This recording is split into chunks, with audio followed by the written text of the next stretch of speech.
visit of Sievers and Schaefer to Dachau shows the connection between the theory and the practice of the Ahnenerbe, between the archaeological digs of the Sanskrit scholarship and the crimes against humanity. Schaefer's colleague from Tibet, Bruno Beger, would later go to Auschwitz to make face masks of Jewish prisoners. All of them protested that this was done for the purposes of science. The Allied officer who interrogated Sievers at the end of the war summed it up like this. The Ahnenerbe's plan, he said, linked the picking of the brains of contemporary historians and scientists with the picking of the flesh off the bones of the unfortunate victims whose skulls were needed as exhibition pieces, along with those who'd been dug up from their prehistoric resting places. This was just a piece of academic research, was it? Jawohl. Professor Hurt. His anatomy collection in Strasbourg had a skull collection of nearly all races and people, with the exception of Jews. The suggestion was made that there was an abundance of Jews in the concentration camps. Where were you going to get the skeletons from? Die Einzelheiten sollte Professor Hirt mit... Now, just answer my question with this, because you know perfectly well the answer to it. Where were you going to get those skeletons from?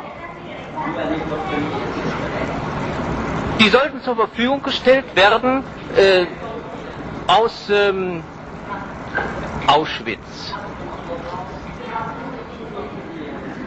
At a letter which you sent to Brandt, headed the Ahnenerbe,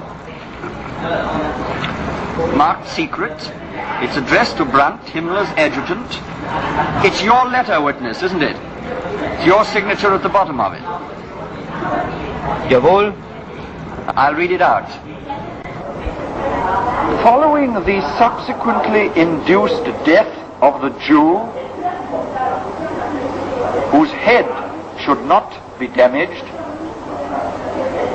the delegate will separate the head from the body and will forward it to its proper point of destination in a hermetically sealed tin can, especially produced for this purpose and filled with a conserving fluid. Having arrived at the laboratory, the comparison tests and anatomical research of the skull can proceed. That was the report which you forwarded to Brandt.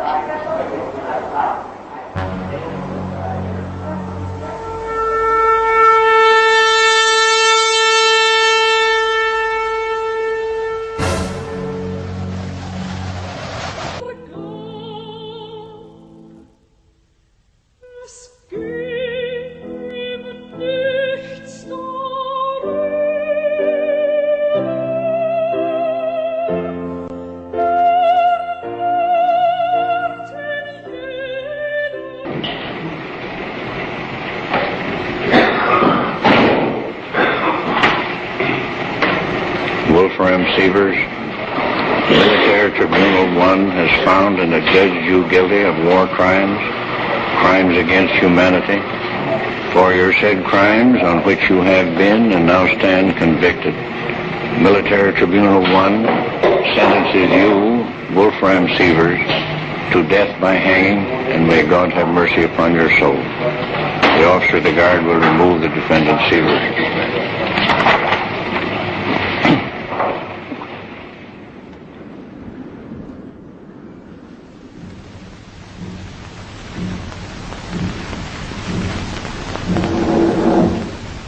All members of the Ahnenerbe, in spite of Sievers who was executed, but all members of the Ahnenerbe became important scholars in the post-war period. And after only a very few years, most of these archaeologists became the heads of departments of new institutions.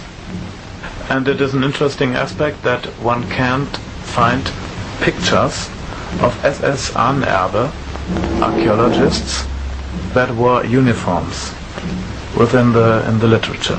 It is very difficult to get pictures of that.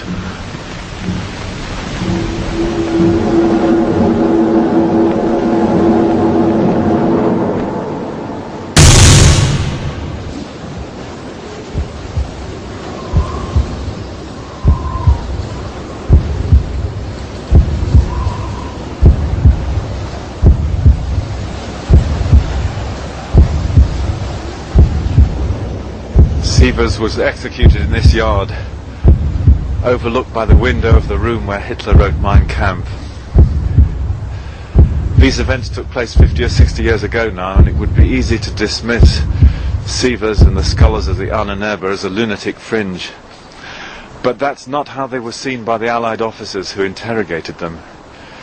Their report ends by saying this: "It cannot be too strongly emphasized that this was not a crackpot organization. And these were men of the highest caliber, professors from the leading universities, men of the caliber of the atom splitters and the V-bomb designers, engaged in a project to rewrite the record of the past in order to influence the future course of history."